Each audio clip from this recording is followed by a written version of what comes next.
El tema de hoy es contracultural. El mundo dice contrario a lo que dice el título de este mensaje del día de hoy. Porque el mundo lo que quiere es que nosotros estemos cada vez más altos, que logremos más cosas, que tengamos más cosas, que tengamos más dinero, que tengamos más posiciones o mejores posiciones. Hasta nos dicen que entre más seguidores tengamos en redes sociales mejor, más reconocimiento. El mundo nos dice que tenemos que estar de primeros, que el que tiene poco es perdedor o no tiene éxito, que te mereces todo lo que puedas tener. El mundo te dice que exige respeto, que no te dejes menospreciar, que no te traten por menos. Esa voz la escuchamos en todo lado. La escuchamos en el trabajo, la escuchamos afuera, la escuchamos en conversaciones de amigos, de familia, la escuchamos en redes sociales, la escuchamos en televisión. Pero es contrario a la voz del Señor. Y hoy vamos a escuchar la voz de Dios con respecto a este tema: humildad y mansedumbre. ¿Y qué es lo que tiene que decir el propio Jesús de sus labios? Algo que usted y yo tenemos que escuchar. El pasaje es Dios mismo hablándonos, el creador del universo, diciéndonos: aprendan de mí, que yo soy manso y humilde de corazón. Ese es el texto que aparece en su pantalla y que vamos a leer. Es la palabra del Señor. Son 3 versículos nada más, pero vamos a extraer muchísima enseñanza a partir de ellos. Dice la palabra del Señor, Mateo capítulo 11, versículos 28 al 30. Está en Reina Valera contemporánea, por la traducción que me pareció que es acertada. Dice la palabra del Señor: vengan a mí todos ustedes los agotados de tanto trabajar, que yo les haré descansar. Lleven mi yugo sobre ustedes, aprendan de mí, que yo soy manso y humilde de corazón, y hallarán descanso para su alma, porque mi yugo es fácil y mi carga liviana. Señor, nos aprestamos en este momento a escuchar de tu palabra. Te pedimos en el nombre de Jesús, ayúdanos a concentrarnos. Nuestro corazón está dispuesto, pero las distracciones también están ahí. Señor, ayúdame, abre mi mente, abre mi corazón. Quiero tener un corazón dispuesto, porque tu palabra dice que ese es el terreno donde tu semilla, que es la palabra, puede germinar o puede quedar en nada, porque cae en un terreno pedregoso. Queremos ser terrenos fértiles, Señor, el día de hoy. De mi parte, Señor, úngeme mis labios. Ayúdame, Señor, porque me atrevo a predicar tu palabra. Que lo que me salga de mi boca sea solamente lo que tú quieres para tu iglesia, en el nombre de Jesús. Amén, amén, amén. Quiero hablarles un poquito del contexto del pasaje, y quiero hablar algunos puntos, porque no quiero dejar cabos sueltos, pero me voy a concentrar en lo que el Señor nos ha llamado a imitar, que es mansedumbre y humildad. Pero darle un poquito de contexto al pasaje. El pasaje está el Señor viendo una situación que vivía el pueblo judío. El pueblo judío ve a la gente como un grupo de personas que tiene que obedecer la ley de Moisés. Están los fariseos, los maestros de la ley, personas que se dicen estar como representantes de Dios, y por decirlo así, de alguna forma exigen a las personas a que cumplan algo que ni siquiera ellos cumplen. Esa ley había sido agregada o sumada a una serie de reglas adicionales que no tenían que ver nada con la ley de Dios, y una serie de interpretaciones, malas interpretaciones, que hacían que eso se convirtiera en un yugo, en una carga, en un peso demasiado pesado para llevar. Y los maestros de la ley queriendo someter a ese pueblo a que cumplieran todo eso. Y ese pueblo está cansado, ese pueblo está agobiado, ese pueblo tiene una serie de situaciones a su alrededor: el imperio romano oprimiéndolos, y las leyes, un yugo pesado también cayendo sobre sus espaldas. El Señor ve eso Y Él le dice: confíen en mí, vengan a mí.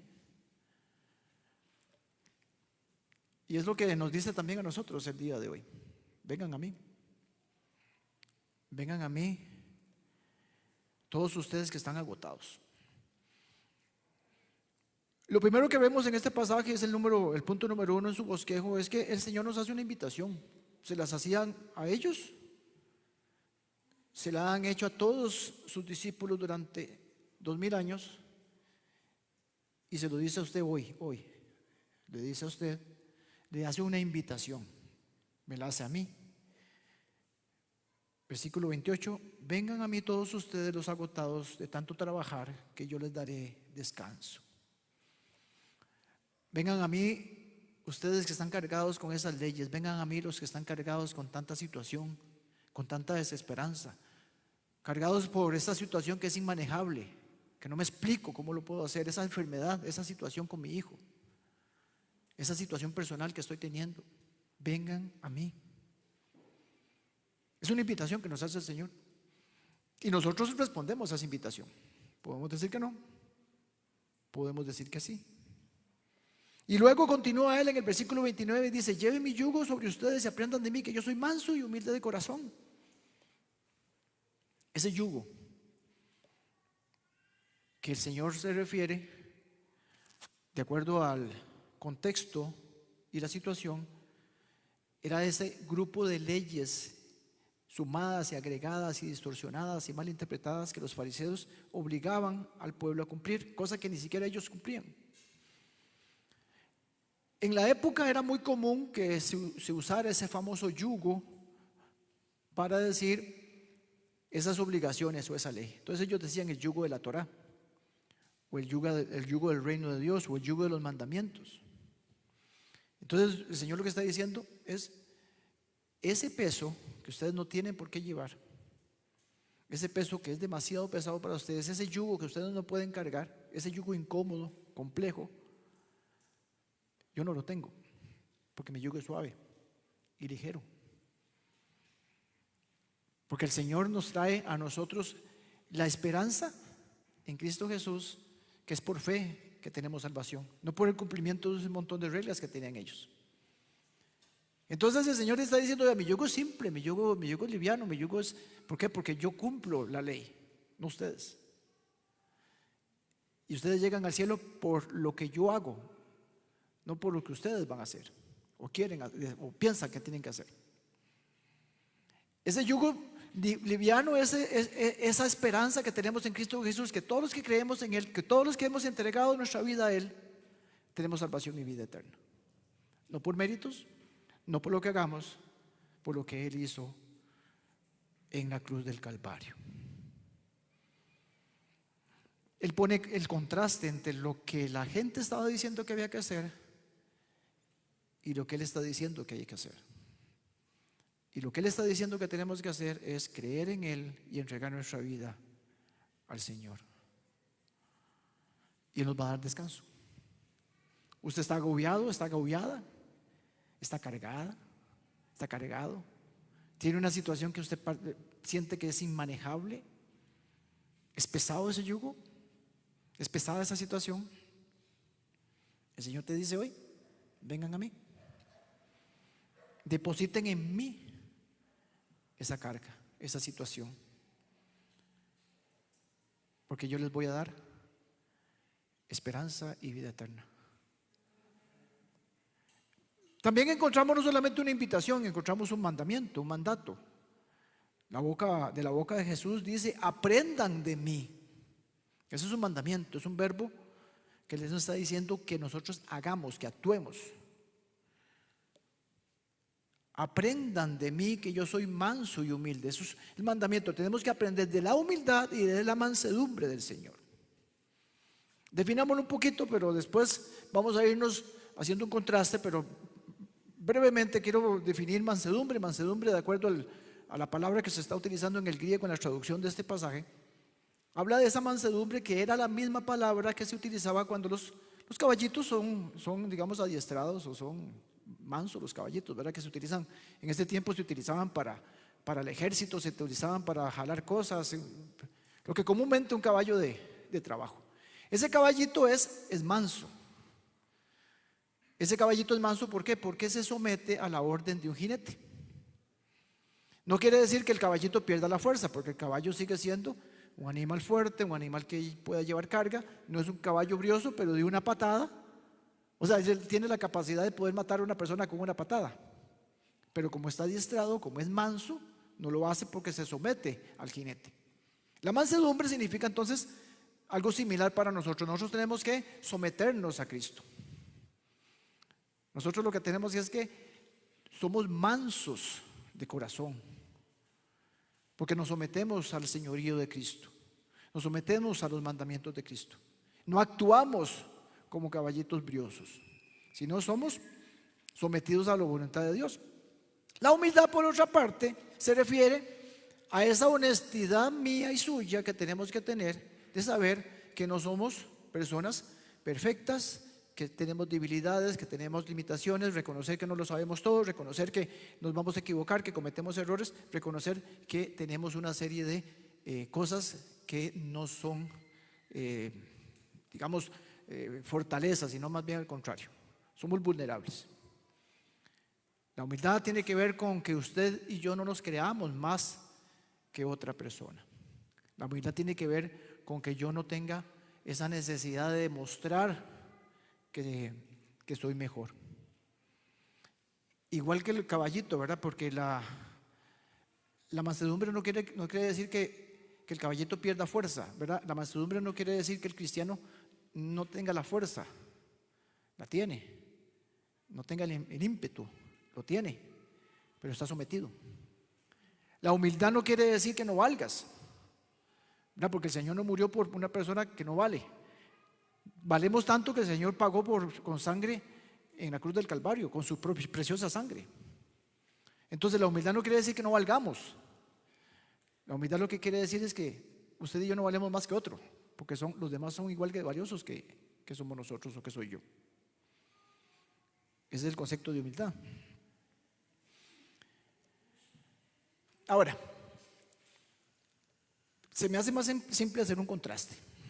Se me hace más simple hablar del orgullo, porque a veces es más fácil para explicar algo hablar de lo contrario. Entonces, hay algo que mata la humildad, que la desbarata, y hay algo, ese mismo algo desbarata la mansedumbre. Es el orgullo. El orgullo aniquila mansedumbre y humildad. Una persona que es orgullosa nunca será humilde ni mansa, porque es contrario. Entonces, hay algo que nosotros tenemos que saber con respecto al orgullo. Y vea qué interesante, y hay una raíz teológica al respecto de eso. Cuando una persona se analiza a sí misma diciendo si es orgullosa o no es orgullosa, generalmente todos tendemos a decir que no somos orgullosos. ¿Verdad? Yo creo que yo no soy orgulloso. Y cuando aceptamos que somos orgullosos, decimos que no somos tanto. Pero realmente lo somos. Entonces el orgullo, y lo puedo definir y lo voy a leer, el orgullo bíblicamente es una evaluación que usted y yo hacemos a nosotros mismos, pero de forma incorrecta. Una valoración incorrecta de mí mismo. Es algo que nosotros estamos evaluando, pero incorrectamente, a partir de un desconocimiento de Dios. Repito, el orgullo es una evaluación que yo hago a mí mismo de forma incorrecta por mi desconocimiento de Dios. Y ese desconocimiento de Dios me hace también desconocer de mi situación y de mi posición como ser humano. Mi condición real, la condición que yo tengo. ¿Por qué es una evaluación incorrecta el orgullo? Porque cuando yo estoy haciéndome una evaluación de mí mismo, yo tengo un parámetro con el cual me comparo, que yo soy yo mismo. En otros casos, otra persona. Entonces yo me comparo, mi orgullo me lo comparo, mi humildad, mi mansedumbre es comparada con mí mismo. o con otra persona. ¿Y qué digo? Bueno, yo no soy tan orgulloso como aquel. O yo tengo un pensamiento equivocado y erróneo de mi orgullo, entonces yo pienso que no soy orgulloso cuando lo soy. ¿Sabe por qué sucede eso? Porque tenemos un desconocimiento de Dios. Porque tenemos un estándar incorrecto. Porque el estándar en el cual usted y yo tenemos que saber y entender y compararnos a ver si somos orgullosos o no es la santidad de Cristo. Ese es nuestro modelo de humildad y de mansedumbre. ¿Qué es lo que pasa? Que como no conocemos a esa persona que es nuestro estándar, a ese modelo, nosotros estamos aquí siendo orgullosos o siendo como somos y pensamos que no lo somos, pero es que me estoy comparando con mí mismo. Me tengo que comparar con el modelo de Cristo. Si yo no conozco el modelo correcto, no voy a saber qué tan lejos estoy de ese modelo. Puedo estar a kilómetros de distancia y sigo diciendo que yo no soy orgulloso. Por eso le digo que generalmente nosotros no nos consideramos orgullosos, pero nos estamos midiendo con el patrón equivocado. Ahora estaba hablando con un par de personas y yo les decía, es que nosotros fuimos creados a imagen y semejanza de Dios. ¿Y cuál es la imagen y semejanza de Dios? La idea de Dios, el plan de Dios. Dios nos quiere como esta mano, por ejemplo. Y en su momento en el Edén éramos así exactamente igual, a imagen y semejanza de Dios. Pero el pecado y el orgullo entran en nuestras vidas y esto se pierde y se hace algo muy diferente a la imagen de Dios, destruida por el pecado, por el orgullo. El orgullo entonces distorsiona, interrumpe, corrompe, destruye la imagen de Dios que tiene para nosotros. ¿Cuál es esa imagen? La de Dios. ¿Y quién es Cristo? Dios. ¿Y cuál es la imagen que tenemos nosotros que buscar? La de Cristo. Por eso es que la palabra del Señor dice que nosotros tenemos que parecernos a Cristo, porque gracias a Cristo volvemos a la imagen que el Señor tenía planeada para nosotros. Entre más desconozcamos a Dios, o más bien podría decir, la clave entonces es el conocimiento de Dios. Si conociéramos a Dios, conociéramos de cómo tiene que ser la mansedumbre y la humildad en la vida de uno de sus hijos. ¿Qué pasa? Esa es la razón precisamente de que yo piense que soy, pero no soy. Yo piense que soy manso y humilde, pero no lo soy. ¿Se dan cuenta, mis hermanos, por qué Cristo está interesado y nos dice en este pasaje? Aprendan de mí. Es que no podemos aprender de otro, porque es nuestro modelo, nuestro estándar. Si no, nos vamos a perder. Si no, vamos a tener una evaluación incorrecta.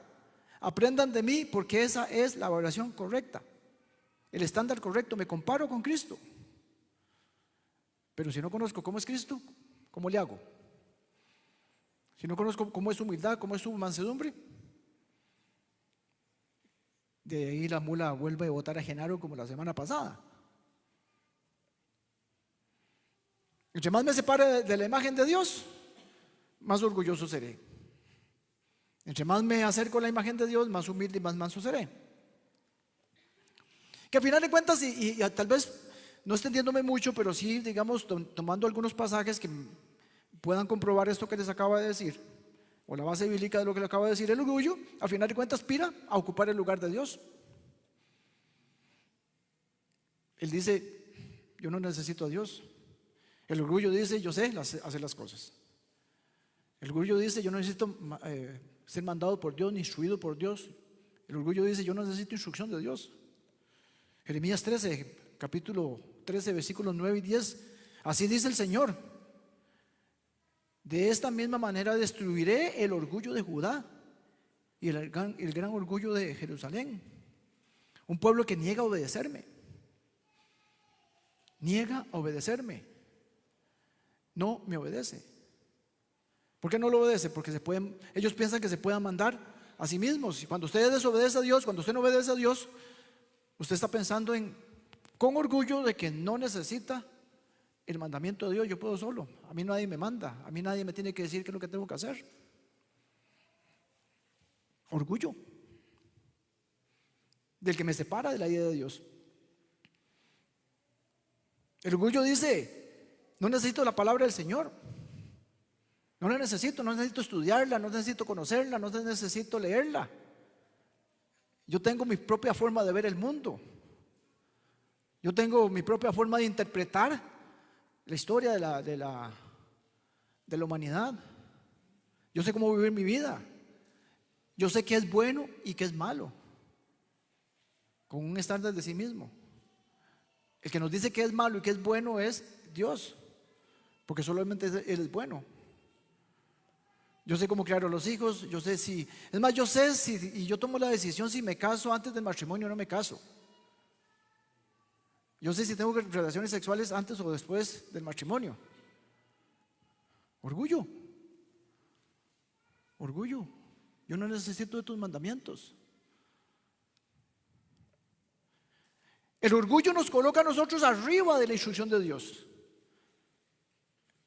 La voluntad de Dios está escrita en su palabra. Tenemos que conocerla para saber qué obedecer, porque si no la conocemos, nosotros nos estamos poniendo arriba, porque estamos diciendo: no ocupamos instrucción. No necesito ser enseñado. No necesito ser corregido. No necesito consejo. El orgullo promueve independencia de Dios. Yo puedo ser independiente y yo no necesito a Dios, autosuficiente. Y entonces desencadena una serie de cosas. Entonces, yo pienso por mi orgullo de que lo que el Señor me ha dado y lo que tengo y lo que logré es por lo que yo hice. Pero se me olvida de que el Señor es el dador de todo. Deuteronomio 8, capítulo 8, versículos 11 y 14 dice: ten cuidado de no olvidar al Señor tu Dios, no dejes de cumplir sus mandamientos, leyes y estatutos. Cuando hayas comido, te hayas saciado, hayas edificado casas cómodas y habitables, cuando hayas multiplicado tus vacas, tus ovejas, cuando hayas aumentado tu plata y tu oro, y sean abundantes tus riquezas, no te vuelvas orgulloso ni olvides al Señor tu Dios. Orgullo. Porque creemos en nuestro orgullo que todo lo que tenemos es porque nosotros lo hemos logrado, por el esfuerzo, por mi esfuerzo, por lo que yo sé, por lo que yo estudié, por el esfuerzo que hago en mi trabajo, por mí. Y no recuerdo que todo eso viene de Dios. No, pastor, es que no, porque yo no estoy de acuerdo, pastor, porque yo todos los días voy a trabajar y si no trabajo y no me esfuerzo y no me hubiera yo estudiado y yo no hubiera tenido todo lo que tengo. Bueno, ¿y quién te dio la capacidad de estudiar? ¿Y quién te dio la inteligencia? ¿Y quién te da las fuerzas? ¿Sabe cuál es una evidencia de que nosotros creemos ser autosuficientes y creemos que todo es por nuestros logros? Cuando no oramos. No orar es una evidencia de independencia y autosuficiencia. Pensamos de no damos gracias por lo que tenemos, no le pedimos al Señor que nos dé nada. ¿Por qué no oro? Cuando una persona no ora, ¿por qué? Por orgullo. Yo no oro porque yo no necesito a Dios. No necesito depender de Él.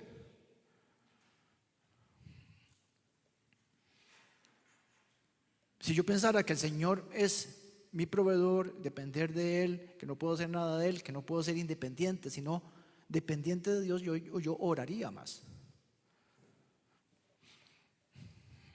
El orgullo piensa que nosotros somos, o me hace pensar que yo soy centro del universo, pero el centro del universo le pertenece a Cristo. Entonces, en lugar de tener una vida cristocéntrica, tenemos una vida egocéntrica. Y entonces es yo, y primero yo, y después yo. Entonces lo que yo necesito para mis cosas, para mi familia, para lo mío, para mis logros, para mí, yo. Y eso se sale no solamente se sale en las conversaciones, en las oraciones, porque el que es egocéntrico pide para mí, yo quiero, Señor, yo. Pero también se ve en toda conversación también. Esa persona que solamente habla de él, de mi trabajo, de mi casa, de mi trabajo, de mi carro, de mis redes sociales, de mí, yo. Hasta de sus problemas habla. Porque está uno contándole, mire, es que yo conozco una señora que está pasando un problema porque viera que le detectaron un cáncer. A mí también me detectaron un cáncer. Pero no estamos hablando de usted, estamos hablando de la hermana que tiene cáncer. Ya usted se... no, es que yo viera, no, yo tuve una prueba, pero mira qué prueba, pastor. No se imagina. Yo. Pero la palabra del Señor en Gálatas 2:20 dice, ya no vivo yo, porque mi yo es crucificado en la cruz. Ahora Cristo vive en mí. Esa necesidad de ser reconocido, quiere estar de primero, quiere ser reconocido, ser visible. Recuerda lo que el Señor les criticaba a los fariseos. Fariseos, ustedes andan buscando la mejor posición en las cenas y los primeros lugares en las sinagogas. Orgullosos, les decía él. El orgulloso es autodefensivo. Autodefensivo no solamente, es que todo empieza por Dios y después deriva a las relaciones interpersonales de las demás personas, con las demás personas. Pero deriva de Dios, con mi relación con Dios. El orgulloso se pasa defendiendo. Cuando el Señor vio que Adán y Eva se estaban escondiendo, ¿qué dijo? ¿Por qué te escondes? ¿Y qué dijo Adán? La mujer que tú me diste.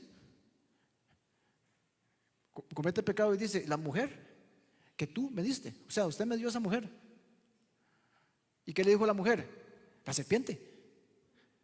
No, yo no.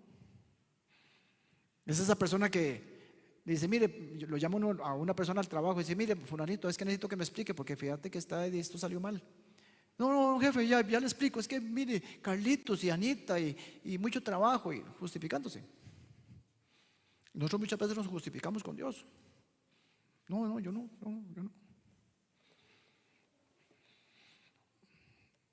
Un predicador, apellido Meyer, me lo encontré en un comentario que tenía para estudio y dice lo siguiente, me pareció genial. Dice, el orgullo es uno de los pecados más detestables. No obstante, encuentra alojamiento en las almas más serias, aunque hablamos de él con un nombre más ligero, lo llamamos independencia, lo llamamos confianza en sí mismo. No siempre lo discernimos. Estamos orgullosos de nuestra humildad, vano nuestra mansedumbre. Poniendo nuestra mirada más santa, nos preguntamos si los demás nos están admirando. Santiago 4:6 nos dice, Dios se opone a los orgullosos, da gracia a los humildes, pero se opone a los orgullosos. ¿Usted sabe lo que es estar en oposición de Dios? El rey del universo, el más poderoso de todos, y que esté en oposición nuestra. Dios se opone al orgulloso no solamente porque es pecado. Dios se opone al orgulloso porque destruye el plan de él. ¿Cuál es su plan? Ser humano a imagen y semejanza de Dios. El orgulloso destruye su plan. Y es un plan importante. Sí, es muy importante. ¿Por qué? ¿Por qué puedo decir que el plan más importante? Porque Dios estuvo dispuesto a mandar a su Hijo a ser crucificado en una cruz para que ese plan continuara, para restaurar ese plan. Pero el orgullo insiste en destruirlo. Por eso Cristo dice, aprendan de mí que yo soy manso y humilde. El modelo correcto de imitación. Vamos a hablar del modelo, vamos a hablar de la persona que dice, aprendan de mí. Vamos a ver qué dice la palabra del Señor. Podríamos predicar toda una serie completa nada más del modelo de Jesús en cuanto a su humildad y su mansedumbre, pero quiero ver un pasaje. Está en Filipenses capítulo 2 versículos 5 y 8. No lo voy a profundizar, vamos a agarrar 3 cosas nada más de este pasaje, pero me sirven como para complementar el pasaje que ya leímos. Filipenses 2 capítulo 5 versículos 5 y 8 dice: la actitud de ustedes debe ser como la de Cristo, quien siendo por naturaleza Dios no consideró ser igual a Dios como algo que aferrarse. Por el contrario, se rebajó voluntariamente tomando la naturaleza de siervo y haciéndose semejante a los seres humanos. Y al manifestarse como hombre se humilló a sí mismo y se hizo obediente hasta la muerte y muerte de cruz. Hay tres cosas que tenemos que nosotros rescatar de ese pasaje que es complementario con lo que ya vimos. Número uno, Pablo nos dice que las cosas que tenemos que imitar, bueno, nos dice que varias cosas tenemos que imitar, pero traigo tres. Tres cosas que usted y yo debemos de imitar de la humildad y la mansedumbre de Cristo. Número uno, su actitud. Porque Pablo dice que nosotros tenemos que tener la misma actitud de Cristo. Debe ser. No es una sugerencia, es un mandamiento. Usted y yo debemos de tener la actitud de Cristo. La palabra que se traduce como actitud también tiene varias traducciones. Y me gusta más la que tiene que ver con la forma de pensar, más que una actitud. Se traduce más la manera de pensar que tuvo Cristo. Por eso algunas traducciones dicen que hay en ustedes la manera de pensar que hubo también en Cristo. La actitud de Cristo, manera de pensar, forma de pensar, cómo piensa Él. Eso es lo que queremos o que quiere Pablo que nosotros, nos aconseja Pablo que nosotros imitemos. Es el pensamiento, la forma de pensar que tuvo Cristo a la hora de que toma la decisión de bajar del cielo. Pónganse a pensar. Él está en su trono, ángeles y querubines, serafines lo adoraban, tenía todo lo que puede usted imaginar y más, porque nuestra mente es corta. Tenía toda la tranquilidad, no tenía ninguna escasez, no tenía ningún problema, no tenía nada. Y él tiene una actitud, tiene una manera de pensar, y esa manera de pensar, esa forma de pensar, lo hace actuar a él sin pensar en perder ese lugar que tenía, sino que más bien despojarse de todo eso que tenía y hacerse hombre. Una manera de pensar. La forma de pensar del Señor es una que dijo: yo no tengo problema de dejar de ser igual que Dios en su gloria, porque al final de cuentas siempre fue Dios en su gloria. En la manera de pensar de Cristo, su actitud fue una en la cual no tuvo necesidad de insistir en que mantener esa igualdad, más bien la dejó de lado. La forma de pensar de Cristo fue una que le dio la posibilidad de ser tan humilde, y esa humildad le dio la capacidad de introducirse sin poner ninguna objeción en el vientre de una mujer, nacer en un pesebre, vivir en una familia pobre, vivir una vida llena de carencias, aprender un oficio de hacerse carpintero, de lo alto. La forma de pensar de Cristo fue una que no tuvo el problema de descender en el vientre de una mujer, en un pesebre, en una familia pobre, y empezó a descender y a descender. Estaba en lo más alto y siguió descendiendo hasta llegar a ocupar el lugar que solo los criminales ocupaban.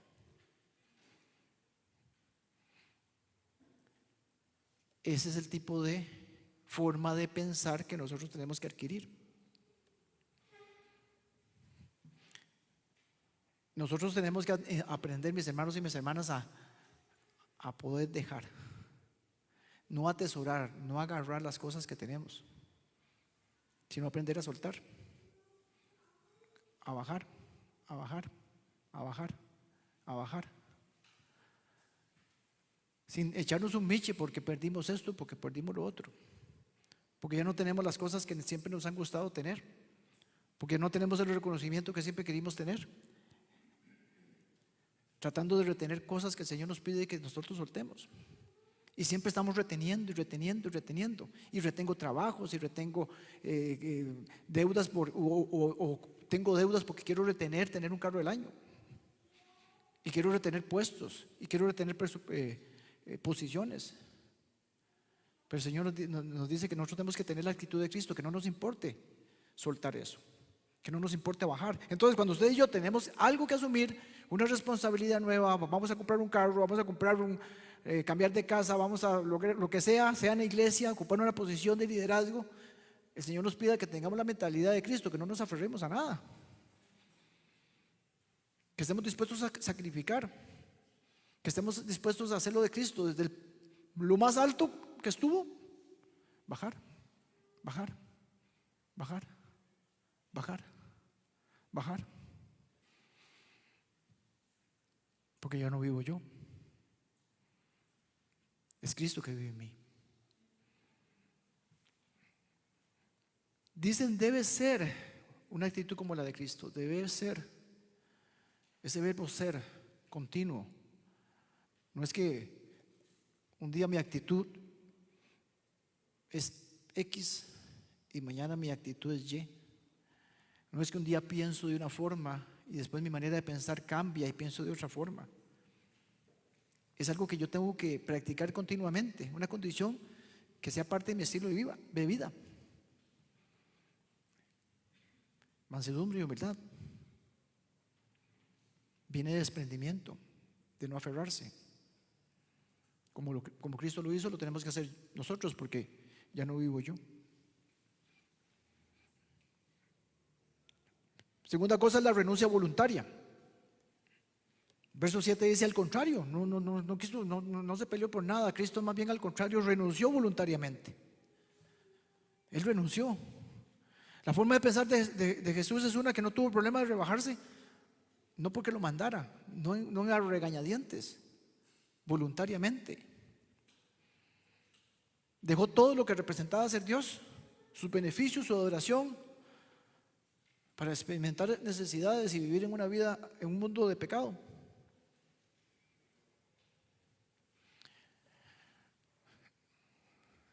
No se aferró y lo hizo voluntariamente. No sé si ustedes han visto a los chicos, bueno, los que tenemos o tuvimos chicos pequeños, pero muchas veces la obediencia de esos chicos es esa pura regañadientes. ¿Verdad? Entonces lo manda a hacer uno algo y lo van a hacer, pero se van desinflando el camino, ¿verdad? Entonces han visto cómo se desinflan los chiquillos, psh, psh, psh, y hacen lo que les manda uno. Cristo no se desinfló. Cristo lo hizo con gusto. Y cuando el Señor nos pide que nosotros nos desprendamos de algo, lo tenemos que hacer de la misma forma que lo hizo Cristo, pensando como pensó Cristo, sin aferrarme. No hay empujones, con gozo, con agrado de hacerlo. Ahora, la pregunta para usted, para mí es: ¿y por qué el Señor fue humilde, fue manso? ¿Por qué tuvo una actitud de desprendimiento? ¿Por qué tuvo una actitud de rebajarse, de despojarse, de bajarse de su trono y vivir en esta tierra? ¿Por qué? ¿Por qué lo hizo? ¿Por qué sacrificó todos sus beneficios? ¿Por qué? La pregunta sencilla, creo yo. Lo hizo por amor, ¿cierto? Por amor a usted, por amor a mí.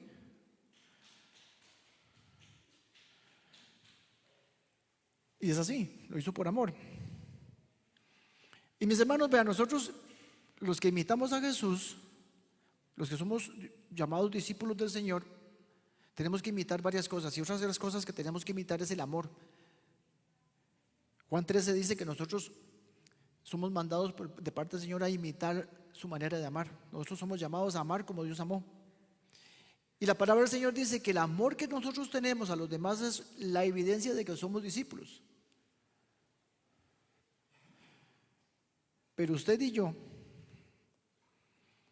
no podemos amar como Jesús amó, sin mansedumbre y sin humildad. Véalo de esta forma. Si Cristo no hubiera tenido mansedumbre, no hubiera obedecido a su Padre, que le pidió que fuera sometido a el castigo de los hombres. Si no hubiera tenido mansedumbre, no hubiera hecho eso. Si no hubiera tenido humildad, no hubiera renunciado. Si no hubiera tenido humildad, si el Señor hubiera sido orgulloso, hubiera retenido lo que era de él. No, estar yo pagando lo que este champón hizo mal. Si hubiera dicho, así hubiera hecho mi papá. No, chambón. No, el Señor aceptó con humildad. No retuvo, soltó, renunció. Si no hubiera tenido la mansedumbre para obedecer y someterse al Padre y la humildad para desprenderse, no hubiera bajado acá, a la tierra. Y si no hubiera bajado, no nace en un pesebre. Y si no nace en un pesebre, no camina por este mundo. Y si no hubiera caminado por este mundo, no hubiera sido acusado. Y si no hubiera sido acusado, no muere en una cruz. Y si no hubiera muerto en una cruz, no hubiera demostrado el amor que Él y solo Él puede demostrar. En otras palabras, el amor que tuvo en la cruz del Calvario fue el resultado de su mansedumbre y de su humildad. Y entonces usted y yo no vamos a poder amar como Él ama si no tenemos mansedumbre y humildad.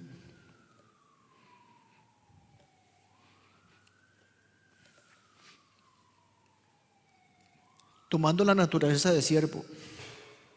Usted y yo somos llamados a ser siervos del Señor, como Jesús. Y un siervo del Señor no se aferra a cosas materiales. Un siervo del Señor no ve valor en las cosas temporales del mundo. El valor lo encuentra en las cosas eternas. Y muchas veces no. Todo el tiempo tenemos el conflicto de desprendernos de las cosas terrenales. Y esas no son las importantes. Todo lo que usted pueda ver, todo lo que usted pueda tocar, eso no es importante para Dios. Eso son añadiduras. Porque muchas veces queremos ser discípulos pero sin soltar. Queremos ser discípulos sin dejar. Queremos ser discípulos sin despojarnos. Es más, queremos ser discípulos y seguir haciendo lo opuesto a Cristo. Queremos ser sus discípulos siendo orgullosos. Bueno, y ahora, ¿cómo está la cosa entonces? ¿Cómo está el arroz? ¿Qué hacemos? Pablo nos lo dice, tercera cosa.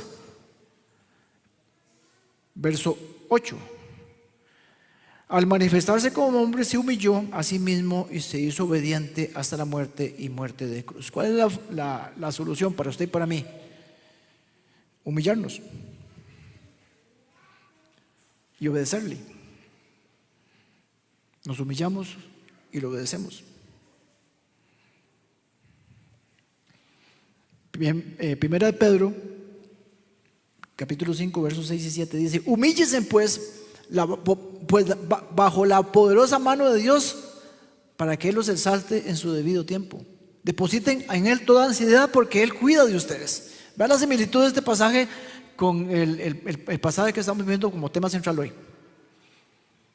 Humíllense, depositen ansiedad, vengan a mí, denme su carga, mi yugo es suave, mi carga ligera. ¿Y qué dice este pasaje? Depositen toda ansiedad. Mis hermanos, mis hermanas, deposite toda ansiedad en el Señor y humíllese.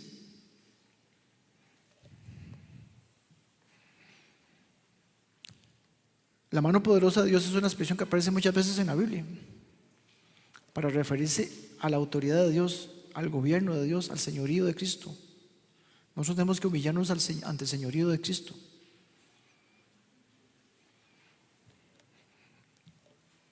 Vea, tal vez una aplicación de ayayay.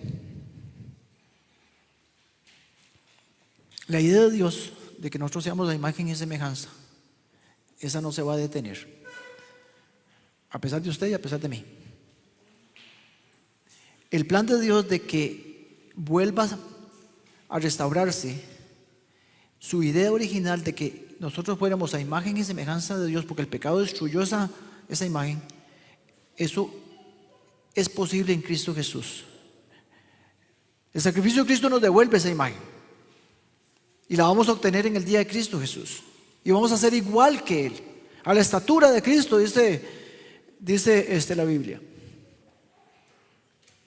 En el día de Cristo Jesús esa obra va a estar concluida y vamos a ser imagen y semejanza de Dios en el cielo, donde no hay pecado, donde no hay orgullo. Ese plan el Señor lo va a cumplir. Él está propuesto, ¿por qué? Porque dice que Dios se opone a los orgullosos. La oposición de Dios es tal ante el orgullo que el orgullo lo va a desaparecer totalmente. No va a quedar orgullo. En el día de Cristo Jesús no va a haber orgullo, y Él lo puede destruir de dos formas. Uno, por la obra del Espíritu Santo en nosotros, por el sacrificio de Cristo en la cruz, que nos transforma, nos cambia y nos hace nuevas personas. O por su juicio, cualquiera de las dos.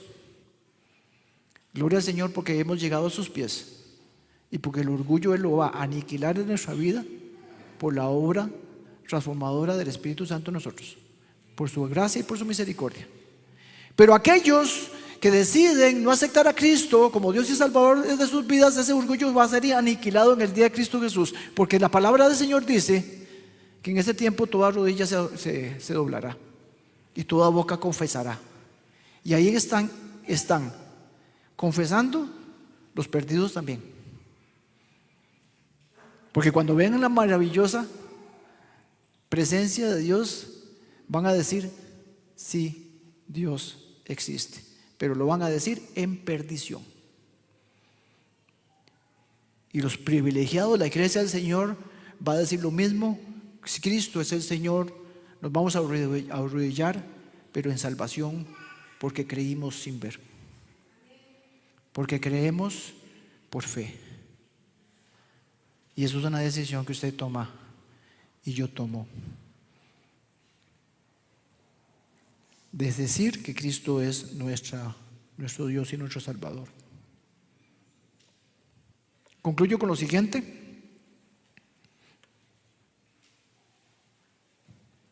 Cristo no dijo: vengan a mí para que me admiren. Cristo no dijo: vengan a mí para que vean lo manso que soy, lo humilde que soy.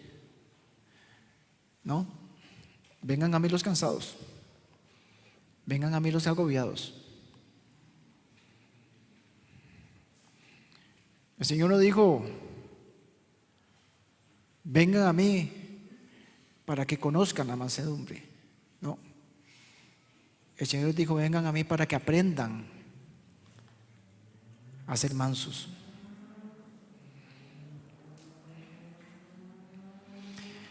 La pregunta para usted, para mí, esta noche no es si yo creo que Jesús es manso y es humilde. Lo es aunque usted no crea. La pregunta es: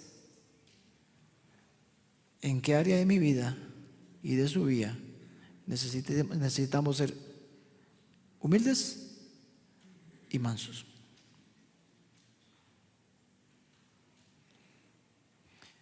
La pregunta para usted, para mí es: ¿en qué área de mi vida debo humillarme bajo la poderosa mano de Dios? La pregunta para mí, para usted es: si estamos teniendo el mismo pensamiento de Cristo o sigo teniendo el pensamiento de mi yo. Porque si mi pensamiento sigue siendo el de mi yo, como lo dije la semana pasada, mi yo está muy vivo todavía. Y la palabra del Señor en Gálatas 2:20 dice que mi yo fue crucificado en la cruz del Calvario. Y ya no vivo yo, sino Cristo vive en mí. Y si Cristo vive en mí, su mansedumbre y su humildad debe empezar por mis decisiones.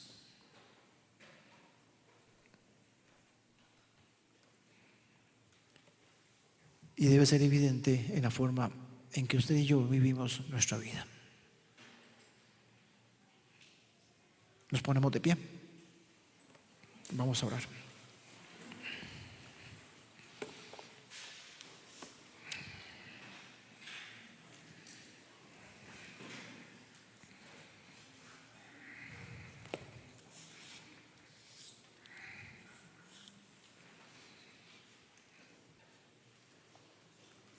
Señor, hoy venimos acá un grupo de tus hijos. Venimos delante de ti, al trono de la gracia, a pedirte perdón, porque hemos pecado contra ti en multitud de pecados.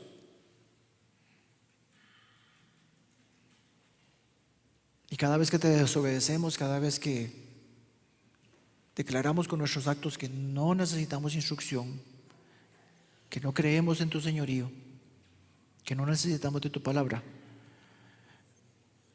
estamos yendo en oposición a ti porque estamos siendo orgullosos. Ayúdanos, Señor, a cambiar esa actitud. Alimenta nuestra cabeza, Señor, con tu verdad, porque tu palabra es la verdad, para que podamos entender la forma en que tú pensarías en cada una de las cosas que nosotros hacemos. Y ese pensamiento me va a llevar a practicar las cosas que tú practicas, a ser como eres tú, y a poder tener la mansedumbre y la humildad que tú nos llamas a tener. Entiendo, Señor, que yo no estoy solo, no lo hago con mis fuerzas, porque a partir de que te recibí en mi vida, tú mismo habitas en mí. Ayúdame, Señor, que cuando mi yo esté creciendo, pueda ir al trono de la gracia a pedirte perdón, para ser llenado nuevamente de tu Espíritu y que crezcas tú y mengue yo. Ayúdame, Señor, a ser fiel testimonio de tu gracia y de tu misericordia, que me ha salvado y que me ha rescatado del castigo que yo me merecía. Te pedimos en el nombre de Jesús que tú bendigas a esta comunidad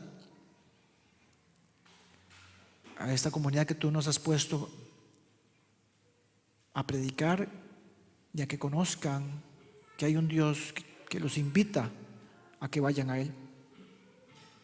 Ayúdanos, Señor, a todos a entender que tenemos que llevar el mensaje de salvación a los que no te conocen. De mi parte, yo te pido una bendición especial para cada uno de los miembros de esta iglesia, los que no han venido hoy, a todas las personas que se van a conectar de alguna forma en un grupo pequeño. Yo los bendigo en el nombre del Padre, del Hijo y del Espíritu Santo. Que descienda sobre ustedes y cada uno de nuestras familias bendiciones de lo alto. Todo tipo de bendiciones. Primeramente las bendiciones espirituales y añadidas las terrenales. Y que no se nos olvide, que cuando nuestras pertenencias y nuestras cosas nos vayan bien y nuestras pertenencias crezcan, no nos olvidemos de que fueron otorgadas por Dios, que vienen de ti, Señor. Que no pequemos de orgullo al no reconocer que todo viene de ti. Oro por esta serie, oro por lo que viene y oro para que el Señor nos cambie, cada uno de nosotros, y como iglesia podamos ser testigos de tu gracia y tu misericordia. Te oramos en el poderoso nombre de Cristo Jesús. Amén.